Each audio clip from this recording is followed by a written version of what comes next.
the let's talk about the Aruku LP. You know what I mean? Let's go into it. You know, I've been waiting a long time to build on this with you, and I've heard this like countless times. Yeah. No thanks to Wavy Da Ghawd, but I have consistently sung jingles all like for a whole year. You know what I mean? Right. And just great work. It's let's start with the cover, the artwork, and the anime inspiration and the Aruku and stuff. For those that don't really follow that kind of stuff, Okay. like myself, I don't follow the anime that well. All right. Yeah, I appreciate it. Me either. So the issue, I mean, it came out. First of all, shout out to Rim. You know what I'm saying? Shout out to Rim because Aruku wouldn't be out if I didn't meet Rim. Through Rim, I met. Tell me about that. Yeah, through Rim, you know what I'm saying? Who I met through a family friend. I met Bub Rock, I met Wavy, I met all of these guys. Bub Rock, I met all these guys that I'm building with now. So, shout out to Rem. But that came together. I got the beats from my people, and I knew, you know what I'm saying? All right, I want to put together a good album. This is my first album. This is the moment I've been waiting for my whole life. Let me just, go hard. So it just all came together, man. I just wanted to make a very good, versatile album. The cover came from, I just thought the cartoon thing would be dope. I wanted to incorporate the Walkers. I don't, if anybody heard about the Walkers, that's, a collective of a bunch of dope artists, So I wanted to like put that into my project. So Aruku is the Japanese term, the Japanese definition of, walk. So I was like, I'm gonna call it Walk, and from there I thought about the anime cover, just with the Japanese cartoon. So I was like, that'll all blend in dope if I just have an anime cover of my face and then have the Brooklyn Bridge in the background. So that all flowed. But as far as the project, I just wanted to do it like every album that I was listening to as a kid, just different concepts. I wanted to give different feels. That's why you got a street song, then you got a Everything's a Go, that's a turn up song, then you got a Groove Fast, which is like a tell all type song. I just wanted to give an all around great album. Word. They have different vibes and stuff, but they don't have, there's no, like to the listener that hasn't heard the album, know what he just said, it doesn't have that pop ability, like, you know what I mean? Like you don't hear Everything's a Go and you're like, oh man, this is the sellout song. You know what I mean? It's lively, it's animated and stuff like that. I still wanted to keep it gutter at the same time. It's all still grimy and stuff like that. You know what I mean? Yeah. And most of the beats, they did come from Wavy and stuff like that. What led when you were people throwing you beats and then you were picking from a batch of beats, or were these particular beats that were given to you like one at a time at the studio? Yeah, no, I picked from a batch of beats this time. Okay. Wavy sent me some joints, the Standouts sent me some joints, and Don Carrera. Those were like the main three. That's why it's just basically them on the project. And I just picked the best joints, and that's how it came about. Yeah. Right. Were you picking them based on the theme you were gonna give? Like, did you have certain like ideas that you had said, lyrics that you had said, and you were trying to match it to that? No, I think I picked them based on like the feel of, like I just wanted every track to be different. I wanted everything to be different. You know what I'm saying? That's why, you can't really say like this is a straight, all boom bap, because, I'm harmonizing on certain songs. So right. And some of the songs, the melody is really carrying though. It's not really the break. Right. Yeah. So I just wanted to just give it a variety of just different type of vibes, just different vibes, Well, let me ask you though, right? Because I think you're the type of MC where like, and I always like talking about this. I talk about this a lot with Rim too, for some reason. I don't know. I just like talking about that with Rim, but and certain brothers. But like with you, the way that because these tracks are very varied, the way you find the pocket though is very simple. You know what I mean? Like you seem to emerge right in the pocket. It's not really in the side or like drifting aside. It's inside the pocket. You know what I mean? And when you hear these beats though, like I've always had the idea, like for the guys that go into the pocket, whether it's the drums or whether it's the melody and stuff, are they actually thinking how they'll be in the pocket, and that makes it like worthy of them to have the beat? Like, is there ever a beat you picked where you say, I'm not sure how it would actually get in that track? Like this. Yeah, that's kind of like today. I'm so used to writing music. I know it sounds crazy because this is my first album, but I'm so used to writing music that I invite the challenge. If anybody asks me, yo, Kaine, what kind of beats you want? I'd be like, send me whatever you want. You know what I'm saying? That's what I like to do. I like to hear the beat and be like, damn, what the hell do this sound like? All right, and I sit back and build on it. And now you're trying to figure out how you would get in there. Right? That's how I work, you know. And I feel like my best music comes from that. You know what I'm saying? Or I don't like to be comfortable when it comes to music. No, that's interesting. Yeah, because you know a lot of times, you know, MCs need that. They want that particular pocket and stuff. You know what I mean? I love the challenge. I need absolutely. You know what I mean? With the artists I work with too, I try to like only work with artists that's gonna like make me, oh shit, I gotta go crazy. You know what I'm saying? Now with the artists that you work, because it was diverse, you had a lot of people on it though, and you know, I think that Aruku ends up being kind of like useful for a collector. When I look at all the albums I have, he's useful as a collector for archive as well, for like basically a lot of the dopest MCs that are out now. Like if somebody had Aruku, they would know who else to go get off of that, because you had Rim, you had Ty, you had all these people on it, and it was like, these are the guys that are gonna be what I'm calling the future of the invisible renaissance. You know what I mean? And it's just, I know that you came out more organically, but it ended up being like that when I look at the track listing, and it just really is kind of like incredible like that. Yeah, I wanted to do the album like that. I wanted to do features with everybody that I thought was dope, because shout out to Griselda Records. Before I discovered their music, you can listen to my mixtapes. I always like stuck to the New York sound, the boom bap sound. I always rapped the way I did. But before these guys, you know, made it popular to do it again, I was like, shit, I didn't really know nobody that was doing it. So I got around Rim, and Rim started putting me on to these people. Yo, listen to this, listen to, and I sat and I listened. I'm like, yo, these dudes is dope. So I was like, you know what? If I get a chance to put that album together, I'm on Farris, I'm on Bub Rock, I'm on Rome Streetz. You know what I'm saying? And they threw me the verses with no problem. You know, my guys right there. You know, I always like be thankful for, you know what I mean, them putting, you know what I mean, putting them right, because they didn't give you like just pedestrian stuff, you know what I mean? Like Rome gave you like strong stuff. Everybody gave you stuff, and hey, and they didn't hear too much of my music, but they respected, you know what I mean, the art and how I laid it down. So that's another thing. Like they had faith in me. Like I was giving them tracks. They didn't hear Aruku until it was done. So it's like, who are y'all to just give me? That's the thing that I find really interesting, because it's in this decade, in my journey, you know, as a journalist, I'm always looking to find music. And, you know, you like to find it first, but, you know, you don't always, and you just keep looking to see who has it. A lot of my best resources are the MCs themselves. You know, and like a lot of the music before he passed away, my brother Kevlar 7, he put me under so many people from so many places. And in the last couple of years, Rim has been doing that. So even when I was like, I heard your name, and I was like, okay, he's dope. I'm gonna go get it though, you know. And then I had your album, and then it was already, Rim was like, yeah, you need to go interview these guys. You know, he's doing that, and he's tagging stuff. And mind you, I gotta say it now, that's not stuff that's normal in hip hop history or the industry. You know what I mean? There aren't people that's so confident and have a love for putting their brothers on that they would actually tell other people that they was that dope. Like, listen to him, he's really dope. It's usually crabs in the barrel competition and stuff like that. And Rim isn't like that. You know what I mean? And if Rim dances in the video, that means he really likes you. You know what I mean? Yeah, you see him. You see it. When Rim is wild. If he dances in the song, though, that means he's really open with the shit. That's my guy. You know? And but let's go through some songs though. You know what I mean? And I might have to Michael Eric Dyson some lyrics here. Okay. But but yo, one question just to put that out there, like the What I Do, and when you did the What I Do, you know, you began the beginning of it though, right? But I wanted to ask you specifically, just so we can complete that thought.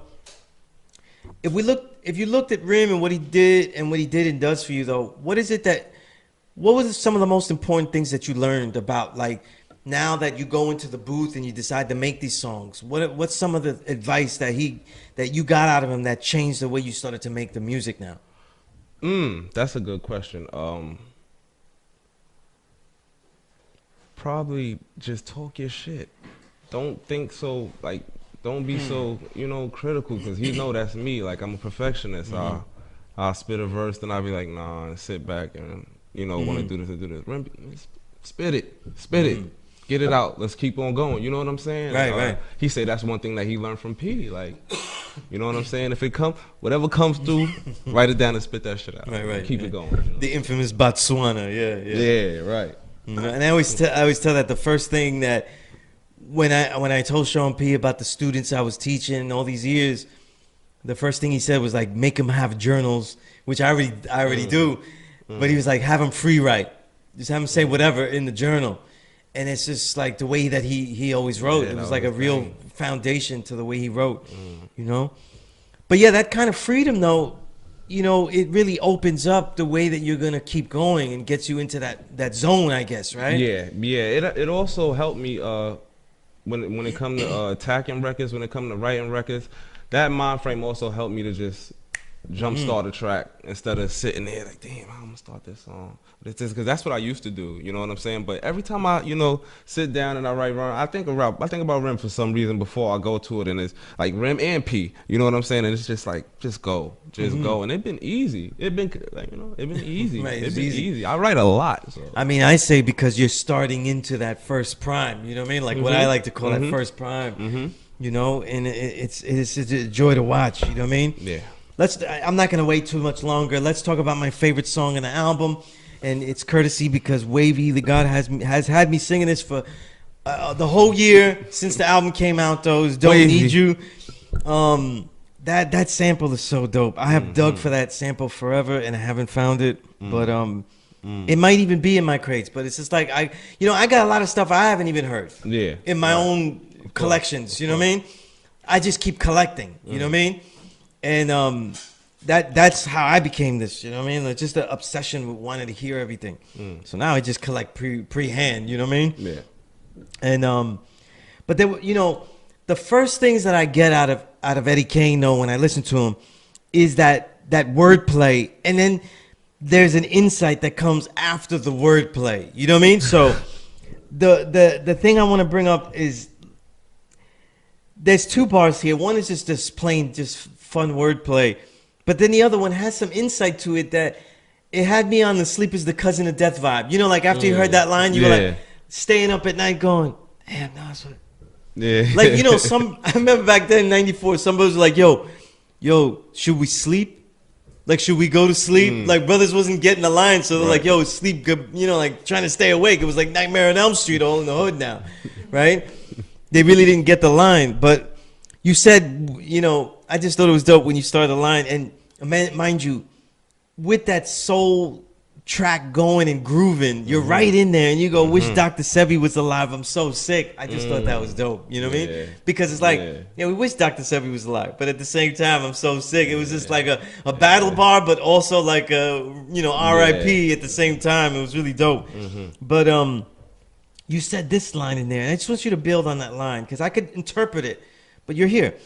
And you said, "Ironic in poverty, money among the poor is more sacred."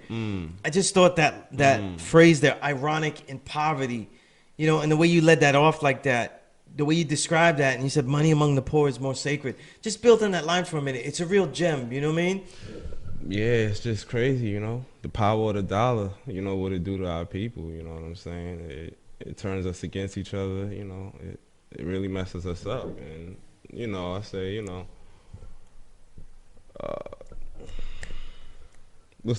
how did I start it off again? Ironic in poverty, money amongst the poor is more sacred. You know, people look at how, you know, we dress. You know, I've been a victim of it too. You know what I'm saying? I wear a lot of jewelry. You know what I'm saying? I'm not rich. You know what I'm saying? It's a rich person, you know, somewhere, and I'm not even talking about, you know, white people. It could be a rich black person somewhere. He's looking down on jewelry. You know what I'm saying? He's not thinking about that. You know, but it's like, what is the message that we're trying to sell to ourselves? You know what I'm saying? When we walk around and, you know, the Balenciaga and all the Gucci and Louis, you know what I'm saying? When we know you broke. Or, you know, when I walk out the train, you know what I'm saying? When I see a kid in a Montclair and some Amiri denim jeans, but he asking for a swipe. It's like, what are we doing it for? Right, you know what I'm saying? So yeah, that's a good point. Yeah, so, you know, that's just basically what that line was about. It was just... You know what I find interesting, too, is that I've labeled a lot of this massive extra resurgence at the end, and I lump you in there as like crime rhyme MCs because there's a lot of grit in the street that goes on. Yeah. And I've made the note that I'm saying crime rhyme MCs, but you guys, whether it be Rome, Etho, all you guys have such depth that go beyond just like simple capers.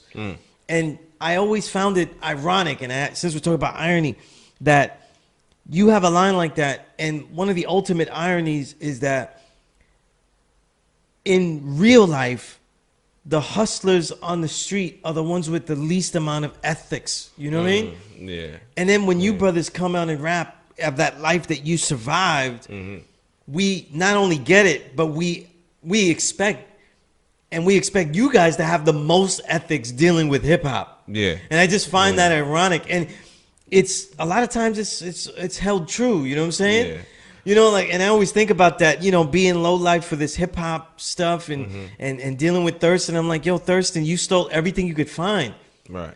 But you've never robbed hip hop. And it doesn't make, you know what I mean? Like some of that, it is an irony to say the least. You know what I mean? And it's interesting that with the life that you live, that you would say a line like that. And I'm just pointing out for the listener, just in general, because it's just intriguing to me. Yeah, I just feel like I got a message now. You know what I'm saying? While I got people to listen, you know what I'm saying? I just don't want to just brag about, you know, the things I did in the streets. You know what I mean? That's not really nothing I was excited about anyway in the first place. It's not nothing to glorify. You know what I'm saying? Right. It makes a decent rap. Sometimes it makes an entertaining track. But, you know, that's why I throw my gems in there at the end of the day, because I want people to wisen up. Right. I want people to wisen up. You know what I'm saying? A complete reality is definitely what Aruku presents. And one of those songs, since we're on that aspect, is the Groove Fast. That's one of the most powerful songs in the album. And you said, you know, and it's the way that you were saying it too. There was such great inflections and stuff. We use like products of the environment. You serious? Hit the block because you're curious. That's me. And then you said, if I would have got the truth, I probably would have had to ask them other cats. You know, I probably wouldn't have had to ask them other cats, you know? That was me. And that's real powerful right there. You know what I mean? Because in the end, though, you're not talking about things that you wanted to go get. You're talking about things that you wanted to know. Yeah, I was just curious. You know? I was just curious. And, you know, having older siblings, brother in school, sister doing her thing, you know what I'm saying? I was free to roam the streets, you know, so I had my little group of friends that I was running up and down the block with, but, you know, them older guys that my brother hang with when he come from school that be standing on the corner, what they doing over there? You know what I'm saying? I was curious, you know what I'm saying? That's all, you know. Absolutely, yeah. You know, if you left it as if I remember the last song on the album, and it really took it home, you know what I mean? Yeah. It really took it home on these points and really sums up, like it bookends the album really well. Yeah, it was true, man. I just really wanted to I just want to get the message out to people that life ain't what it seems. You know what I'm saying? It's not what it is. You know what I'm saying? And I was one of the kids that was just out there, and I was led the wrong way. You know what I'm saying? It ain't nothing good for you out there. So, you know, that was basically what my message was with Groove Fast. I just wanted to tell people my story, man. This shit is. I want to switch now to the lyricism because I think there's too much hip hop in the history of hip hop that I've heard that I can't say you came up with this. But if you describe what you did here, like if I describe it, it's something that I have never described before. You know, and we talk about internal rhyming, right? So that internal rhyme, for those that don't know, like, you know, you'll have like the end bars will be like cat and hat, but inside you'll have flow and go inside, and you know, we generally attribute that correctly, I think, to Rakim with that. You know what I mean? It's one of the reasons why he's, to me, an absolute GOAT candidate, because you can have a lot of GOAT candidates. People can always have a great career and be a GOAT candidate, but you can't pioneer something that Rakim already made up. You know what I mean? Right. So he's always in, you know, couple that with at least 4 albums that I think all the Eric B and Rakim albums are classic. But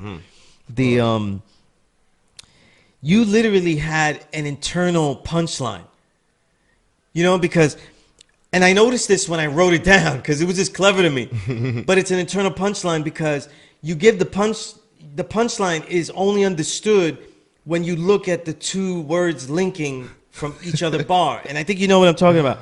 Because in Everything's a Go, you said, y'all chasing these sluts and I be evil to them. y'all go hard in these stunts, and I'm Knievel to him. Yeah. He's referencing the stunts, so it's Evil Knievel. Yeah. So he spells out Evil Knievel on both bars, and you don't get the whole name. You get the whole name on them. I've never ever heard someone internally punchline like that, where they spread out the punchline in two bars, and the bars survive by themselves too.